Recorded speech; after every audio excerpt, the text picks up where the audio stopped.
گھر سے احرام باندھنے کا حکم، کیا عمرہ یا حج کے لیے گھر سے احرام باندھ کر جانا چاہیے؟ مسز آصف بحرین سے۔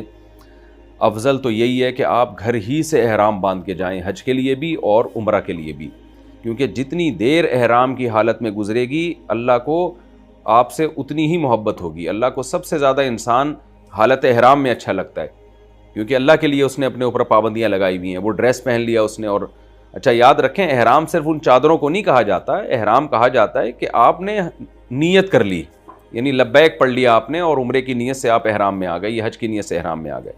لیکن عام طور پر لوگ اس پر عمل نہیں کرتے، وجہ اس کی ہے کہ پھر احرام کی پابندیاں بہت سخت ہو جاتی ہیں اور بعض دفعہ فلائٹیں لیٹ ہو جاتی ہیں۔ اب آپ نے کیا کیا کہ جی گھر میں 2 رکعت پڑھ کے آپ نے حج یا عمرے کی نیت کر لی، ایئرپورٹ پہ پہنچے آپ، پتہ چلا جی آپ کی فلائٹ ہی لیٹ ہو گئی ہے جی۔ یا جیسے کووڈ کے دنوں میں کیا ہوا، عمرے کرنے کی نیت سے لوگ گئے اور احرام باندھ کے گئے، ایئرپورٹ پہ پتہ چلا کہ جی وہ سعودی عرب نے عمرے پہ ہی پابندی لگا دی ہے کووڈ کی وجہ سے۔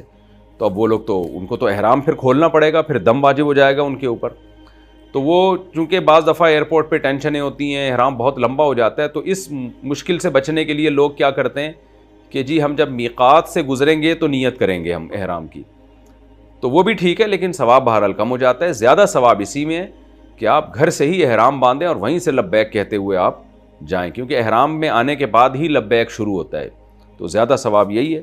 تو کوئی زیادہ ثواب افورڈ کر سکتا ہے تو اس کو اسی پر عمل کرنا چاہیے، اور اچھا بھی لگتا ہے نا، انسان اللہ کے گھر میں جا رہا ہے اپنے علاقے سے ہی احرام باندھ کے، تو اس میں اللہ کے گھر کی تعظیم بھی زیادہ ہے۔